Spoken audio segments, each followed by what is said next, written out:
Yo guys, what's good? I'm Yash from No Agony, and today I'm going to be showing y'all how to make crazy emotional loops with intros for artists just like LIL TJay. Let me play it right now. Is the party deceased? Is the party deceased? Location. I think so. Alright. Do you know who he is?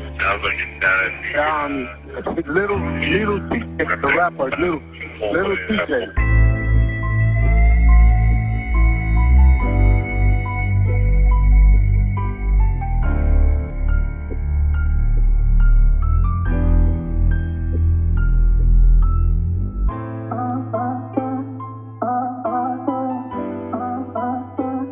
This tutorial is going to be a little bit different because I'm really going to be showing how to make a unique loop without having to worry about creating so many individual patterns or using crazy sounds, because nothing in this loop really does that. But the reason why this loop is so unique is because it paints a picture in the listener's mind. That's something that I really want other people to understand. So the idea of this loop started was when like LIL TJay's 911 call got leaked on YouTube, and I was like, obviously all that sad stuff happened with him, and I was like, what could I do to make like a unique loop that's something no one else is doing? And so I realized, what if I sample his 911 call? So that's really what the first two sections of this part is. So I'll play it right here. Do you know the party that was shot?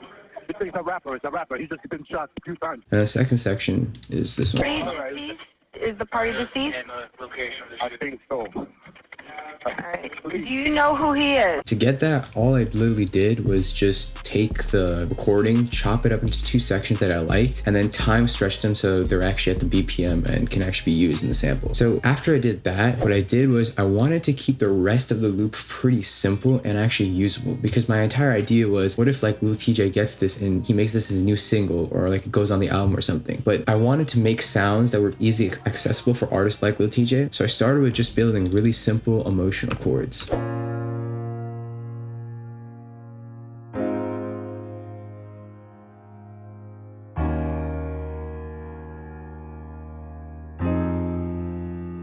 So these chords are really easy. I mean, there's not much music theory going on. So we're in the key of A sharp minor or B flat, and we start on that. So we start with A sharp and then just build a triad, and then do the same thing, go down 2 semitones to G sharp and then build another triad. So this is the 1, 3, 5, 7. So I just made the 7 into a 6. So I made it flat, and that just gives it like another trick to make it chords emotional. So instead of sounding like this, so that's almost like happy, right? But we want to go for more sad feeling.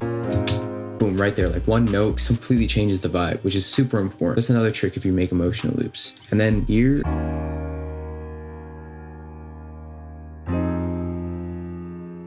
essentially the same thing. So I'm just gonna hold down the F sharp so you guys can see that all it is the same thing as we did before, right? We have the 1, 3, 5, and 7, but the 3 is just inverted 1 octave up. And then here it's the exact same thing. So we have the root note as F, and then it's 1, 3, 5, 7, and then the 3 is inverted up. That's how you get these two. So after that, the second thing that I added was this top line piano.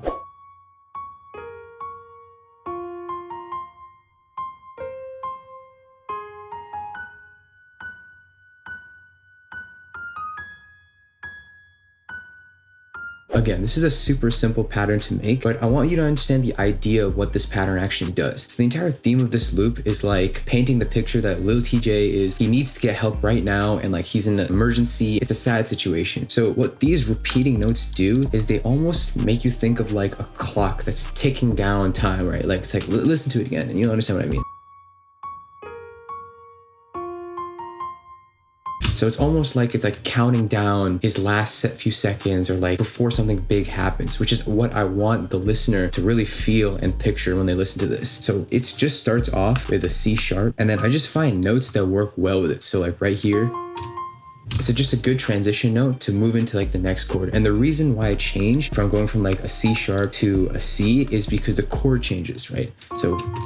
So that's when the chord would change. And so same as right here, same as right here. And then these notes right here are literally just notes that I just played just to see if they sound good. And if they did sound good, I kept them. That's all it is. After that, again, wanted to keep the loop super simple, so I just added a bass.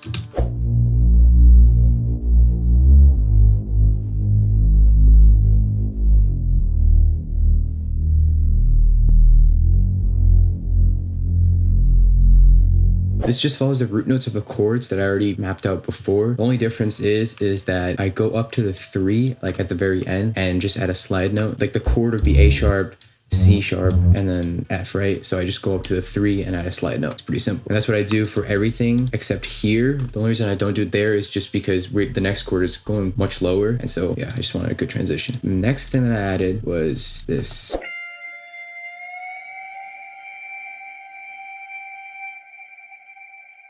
This is, again, such a simple sound that I just got from Producer Grind's Cadence kit. Crazy sounds in there, but it's just a guitar run. The reason why it's so important in this loop is because the guitar run sort of symbolizes like a police siren. It's like a weird way of thinking of it, but like once you sort of understand what I'm saying, you sort of see it all come together, right? We have the sample that like immediately pictures like someone phone calling 911, and then we have this sort of top line piano that symbols like the clock ticking down time for, you know, Lil TJay needs help and stuff like that. And then we also have this guitar run, which sort of symbolizes police siren like racing towards there because he's in help or something like that. After that, the only really other sound that I added was this vocal loop from Nami's one shot kit.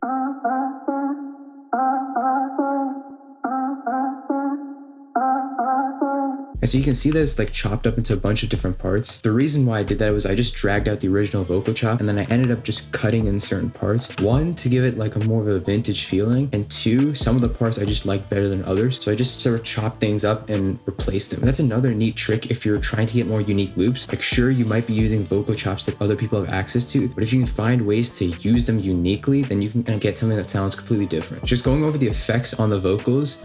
So the first thing that I have is a reverb just to give it some sort of space and atmosphere. The second thing that I have is an EQ, and the EQ is super important on vocals because what it allows is for like an underwater effect, and it also allows the vocals to not clash with eventually having the artist's voices on. I feel like that's another big mistake beginner producers make, is they have these really good vocal chops that sound good when you make a loop or a beat, but you gotta understand the end product is to get an artist to actually rap on the beat. And so if you have vocal frequencies already being emitted in the beat itself, when an artist comes on, it's going to make the engineer's job really hard, and sometimes the artist can't even record on it. So you don't want to do that. You want to make sure that you're cutting out really as many frequencies as you can without ruining the actual sound quality of it, because you don't want to run into a problem where like the artist can't rap on your beat because your beat has frequencies that mess with the artist's voice and stuff like that. And then the third thing that I have is an Ozone Imager, a free plugin. All this is just like a mapping imager plugin, just basically makes your sounds wider. So yeah, I want the vocals to sound wide and big. And then a Pancake, another free plugin. It's just panning from left to right. It just adds like a simple, you know, movement to the loop to make it more emotional and stuff like that. And then the last sound that I have is this PERC loop that I just chopped up. Yeah, it's also from Producer Grind.